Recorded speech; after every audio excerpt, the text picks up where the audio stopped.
A educomunicação passou a ser pensada com maior amplitude a partir das práticas de Mário Kaplun, um argentino com experiências nas áreas de comunicação e em movimentos populares na América Latina nos anos de 1970. A Educom surge em uma época de desigualdades sociais provocadas pelas ditaduras militares. Problemas como exploração social, desequilíbrio econômico e concentração dos meios de comunicação eram evidentes na história desse período. Há relatos de que na década de 1980, as organizações não governamentais e os movimentos populares brasileiros iniciaram um processo de amplos debates sobre a temática educomunicação, sobretudo com o objetivo de propor a democratização dos meios de comunicação de massa. No Brasil, Ismar de Oliveira Soares, coordenador e fundador do Núcleo Educom da Universidade de São Paulo, foi o precursor dos estudos desta metodologia.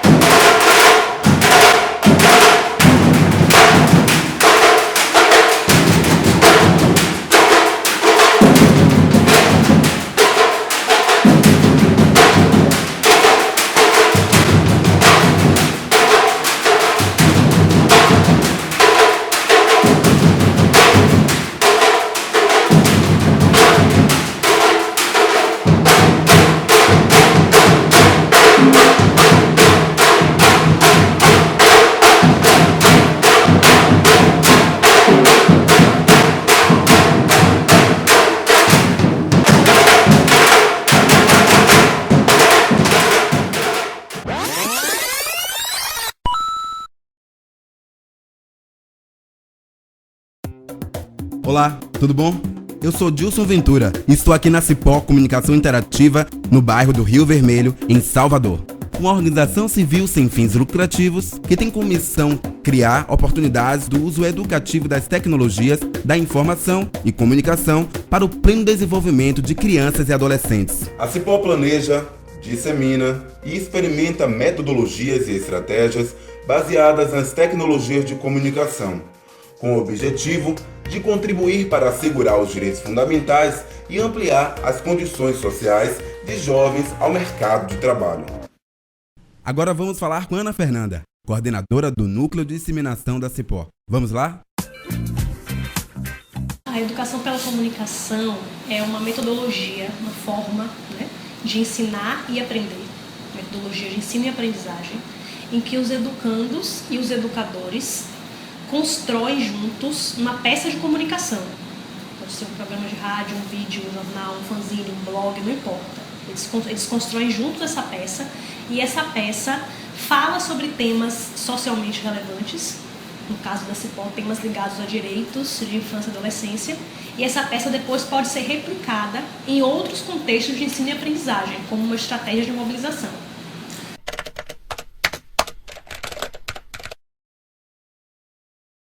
Bom, eles são criadores. A educação pela comunicação é uma metodologia que preza principalmente pelo direito à comunicação. Então, o que os estudantes, o que esses jovens, adolescentes e jovens falam, pensam, a opinião deles, tudo isso é a matéria-prima principal dessa peça de comunicação que eles vão produzir. Então, eu diria que essa é a primeira questão que você coloca. A segunda é que eles gostam muito. Então, em gostando muito do processo, em sendo um processo sedutor, um processo que interessa a eles e os atrai, esse processo se desenrola bem mais fácil. Fiquei sabendo desse curso que hoje se tornou agência de comunicação do subúrbio, quando estava cursando o ensino médio, no último ano, no terceiro ano do ensino médio, e aí alguns colegas ficaram sabendo da formação que ia ocorrer, a princípio lá no bairro mesmo onde eu moro, que é o bairro de Plataforma, e por ter um tempo vago no outro período oposto das atividades da escola, eu achei interessante e fomos todas nos inscrever, e aí foi lá que, na verdade, a gente ficou sabendo mais a respeito do que se tratava o curso, porque a princípio era algo para fazer, para ocupar o tempo. Do que se tratava? E quando quando nos inscrevemos, a primeira etapa foi ficha de inscrição, e A gente falou um pouco de nós, o que é que a gente consumia quanto mídias, né? E foi interessante. Na segunda fase, que foi toda atividade interdisciplinar a respeito do que se tratava, e foi explicado como é que seria toda a formação, que aí a gente começou a compreender melhor como é que se dava essa formação, né, de educomunicação lá na comunidade de plataforma. Trabalhando com o quê? Como era o tipo de atividade dessa formação? A formação ela foi dividida, né, em vários módulos, e a princípio a gente desconstruía, ou melhor, repensava temas sociais que são do nosso dia a dia, gênero, discutir a comunidade, discutir a própria questão da comunicação e comunicação comunitária, né? Violência, a gente discutia a política. Então todos esses temas foram abordados a princípio, para que a gente começasse a melhorar, né, digamos assim, nosso cardápio, e aí para que depois a gente começasse a repensar que se realmente as mídias que a gente tem, né, se os veículos convencionais que a gente tem nos representa, e se não, como que a gente faz para que a nossa cara seja vista através dessas mídias e que também a gente criasse elas, né? E quais peças vocês faziam? Quais equipamentos vocês utilizavam para isso? É engraçado falar isso, né? Mas assim, lá nessa formação que eu tive lá em 2008, onde estava iniciando esse programa Agente de Comunicação para o Desenvolvimento, a gente trabalhava ainda com poucos recursos, né, digamos, no aparato tecnológico. Porém, assim, repensar o olhar mesmo do que construir. Pensando essa é uma forma muito mais interessante do que dar equipamentos megas e talvez não desenvolver nesses jovens que estavam iniciando esse olhar, o posicionamento crítico. E a gente acredita que era um pouco disso, né? Você dá a capacidade de esses jovens, que éramos todos jovens, poder trabalhar muito mais as questões das narrativas, das temáticas, de desconstrução, do que simplesmente fazer algo somente artístico. A principal estratégia é o diálogo. Eu diria que essa é a estratégia central e da qual todas as demais se desdobram. Né? É o princípio da horizontalidade. O educador está ali com uma responsabilidade diferente, né? Responsabilidade de conduzir o processo, mas não é uma relação desigual, em que o estudante não sabe nada e está lá apenas para receber o que o educador tem a dizer. Né? São atores diferentes, com responsabilidades diferentes, né? Por conta da experiência, do lugar que ocupam naquele processo, mas ambos, é preciso que se entenda que ambos estão aprendendo, né? Tanto o educando aprende com o educador, como vice-versa, né? O educador também está aprendendo coisas novas com essa nova geração, né, de estudantes. Então eu diria que o diálogo, né, e tudo que se desdobra a partir daí, o afeto entre essas partes, né, o aprendizado mútuo, a colaboração, a partilha, são as coisas que se desdobram, mas que o principal, o mais importante para a gente é esse diálogo e essa horizontalidade na relação.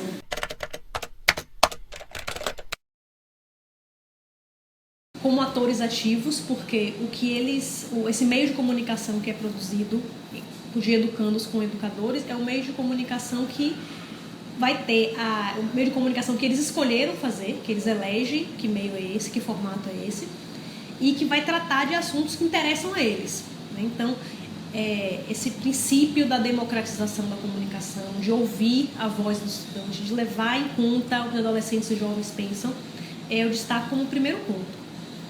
O segundo ponto, eu diria que é um processo muito sedutor, porque essa geração nova de estudantes está muito interessada em produzir, em criar, em se expressar. Então, em sendo muito sedutor, promovendo muito interesse, eles acabam se integrando mais ao processo e a aprendizagem se dá de uma forma mais fácil. A Cipocomunicação Interativa ela teve um papel super importante para o meu entendimento da educomunicação, e não só para o meu entendimento da educomunicação, mas também para a minha formação enquanto jornalista.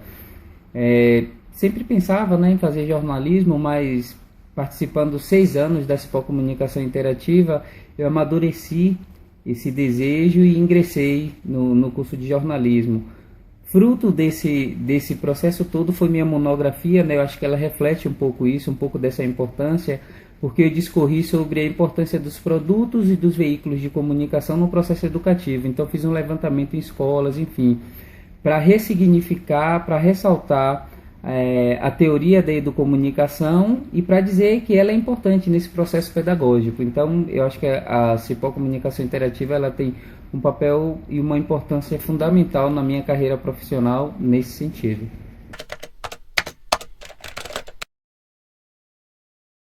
Se uma escola quiser implantar um meio de comunicação a partir desses princípios da Educom, a primeira coisa que ela tem que fazer é ouvir os estudantes, né?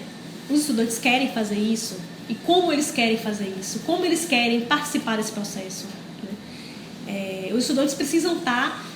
a opinião do estudante tem que valer tanto quanto a opinião do professor e do diretor. Não pode ser uma peça de comunicação para os estudantes, né? Uma rádio que só vai ter a voz do diretor, a voz do professor, ou uma rádio que vai ficar passando a lição, o conteúdo da disciplina, né? Para atender esses princípios, é preciso que seja um rádio, um vídeo, um jornal que seja né? Dos estudantes, com os estudantes, com os professores, com os diretores, com a gestão, com a comunidade, com os funcionários, né? Então, a primeira coisa é escutar essas pessoas. Eu busquei a comunicação depois de fazer parte e de trabalhar com um projeto social que tem como público-alvo jovens e como ferramenta de ensino o audiovisual. Isso é uma coisa que super deu certo, porque a gente tem os resultados desses jovens e eu sou um desses resultados e eu sei o quanto essa metodologia ela é eficaz. Então, isso se for inserido em escolas públicas, faz total diferença, porque os jovens fora da escola, fora daquele método cartesiano, aquele método fechadinho, eles têm esse contato com os meios sociais, com os meios de comunicação. Então, por que não tornar isso um aliado? Eu acho que quando a gente adere à educomunicação, a gente avança, porque o jovem ele vai estar entendendo como que aquilo que é tão comum ao dia a dia dele pode estar auxiliando ele no crescimento pessoal e intelectual. Então, eu acho que é uma das coisas que tem que ser pensada sobre a educomunicação, é o quanto esses meios de comunicação, aliado ao ensino básico, ele pode fazer diferença na formação intelectual desses jovens. Um aluno que é ouvido, né, que é mais respeitado, que tem sua opinião levada em conta, que tem uma relação mais de igual para igual, menos desigual com o seu educador, né? Que é tratado como estudante, não como aluno, né? Porque até essa expressão aluno, ela tem uma raiz aí que diz que aquela pessoa, ela não tem luz, né? Ela não tem luz própria. Tanto que nesse a gente usa educando ou usa estudante, porque a gente parte de que aquela pessoa já tem coisas ali, né? Ela não está ali uma tábua, um papel em branco para ser escrita pelo professor, né? Então, eu acho que o benefício de ser uma pessoa respeitada, né? De que essa escola quer fazer um jornal, quer fazer um rádio, um vídeo e tal, e quer ouvir esta pessoa. Cada escola é uma escola, cada professor é um professor, cada turma é uma turma. Cada um tem suas possibilidades de utilizar a comunicação e a educação pela comunicação em suas práticas. Eu diria que existem princípios, né? Do diálogo, da horizontalidade, da integralidade do aprendizado, que a gente não aprende só com o cérebro, a gente aprende com o corpo, com a emoção, com o afeto. Existem princípios, né? Princípios que circulam em torno deste ato de fazer junto uma peça de comunicação, né? A gente tem uma ação que é a produção conjunta de uma peça de comunicação, né? Isso é a ação principal. Mas essa ação não se dá de forma mecânica, ela se dá a partir de alguns princípios, como esse que eu estou falando aqui com você. Então, como que uma escola vai conseguir fazer essa peça de comunicação? Se vai ser um vídeo com a câmera super bacana, se vai ser um vídeo no celular, ou se nem vai ser um vídeo, vai ser um cartaz, ou vai ser um fanzine. Isso, cada escola, cada realidade será uma, né? E terá que criar suas próprias soluções para isso, né? Então, por isso que não tem assim, uma fórmula exatamente como fazer. né? Entendo-se o desejo de criar uma peça coletivamente, e uma peça de uma forma que atenda a esses princípios do diálogo, da partilha, da integralidade, do afeto, da cooperação, o processo está dado. Olha eu novamente. Agora estou aqui na Escola de Primeiro Grau Jesus Cristo, que fica dentro da Mansão do Caminho. Essa escola fica no bairro de Pau da Lima e vamos convidar alguns alunos para debater sobre a ideia de construção mútua do plano de aula e também do uso das tecnologias de informação e comunicação. Vamos lá?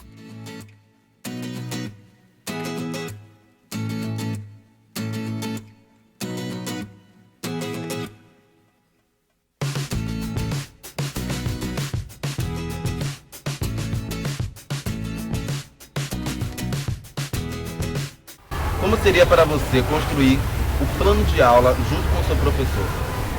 Eu acharia que eu me sentiria muito amigável com o professor. Tipo, eu acharia que os meus alunos eles pudessem mais interagir com o professor, porque o professor ele não sentiria à vontade com o professor e nem os alunos com ele. E eu também, como eu digo por eles, eu digo por mim também. Por eu dar a minha opinião e o professor dar a ele, eu corrigir, entre aspas, corrigir ele e ele me corrigir principalmente. Eu acharia isso bem construtivo. Você acha que as suas ideias seriam mais aceitas se você pudesse participar ali da aula do dia? Eu me sentiria, como você disse agora, me sentiria bem, à vontade, eu me sentiria mais íntimo com o professor, eu poderia dar mais minha opinião, eu exigiria mais de mim em falar com o professor, mais discutir com ele. Emily, de que forma você acha que os meios de comunicação, quando eu falo meio de comunicação pode ser jornal, internet, rádio, qualquer meio de comunicação, né, pode ajudar no processo de transformação social dentro da escola? Na minha opinião, os jornais, todos os tipos de meios de comunicação ajudaria bastante, porque em relação à sala de aula a gente usa mais livros e jornal deixaria a gente mais atualizados das coisas. Giovana, qual a sua opinião sobre a participação da escola atual na introdução qualificada de jovens no mercado de trabalho? Eu acho que a escola não ajuda a gente a ingressar no meio do trabalho, porque a gente não sabe como. Eu acho que a escola poderia dar palestras ou até os professores de ajudar a gente mesmo, até cursos, como a gente deve se comportar no primeiro emprego, que a gente deve vestir, como a gente deve falar, como o que não deve falar, né? Essas coisas das redes sociais, Facebook, pode criar páginas, blogs também, que pode ter lá toda a interação dos adolescentes, que pode ter até abaixo-assinado para poder fazer essas coisas. E eu acho que a internet ajuda bastante nesse meio de trabalho. De que forma você acha que você poderia dar uma aula melhor? Assim, divertida. Mas utilizando o quê? A internet, porque hoje assim, tudo que um professor precisa é da internet. Porque, por exemplo, matemática, hoje em dia se você for no YouTube, você vai ver lá aula como se ter aula divertida em matemática. Rodrigo, como seria para você ter uma aula mais interativa com tecnologias da informação e comunicação? Na minha opinião, as escolas meio que ignoram o fato, da internet hoje em dia ser uma tendência. E, a internet é um instrumento muito bom de estudo porque você coloca uma palavra lá, já tem milhões de significados, milhões de conceitos sobre a palavra.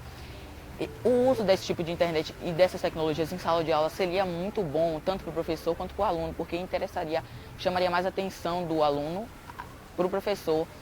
E eu acho que se os alunos colocassem lá o que é dado em sala de aula, na sala de aula, lá na internet, eles entrariam em contato direto com outras opiniões sobre o assunto, fazendo com que eles construíssem o seu ponto de vista sobre aquele assunto de maneira leve e descontraída.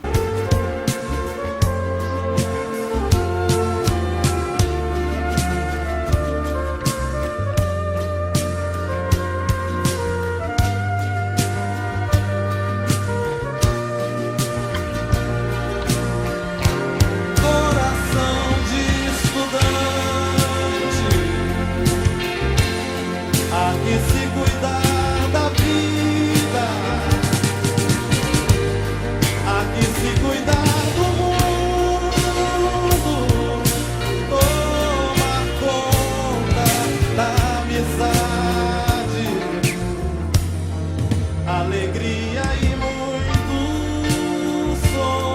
mundo espalhado.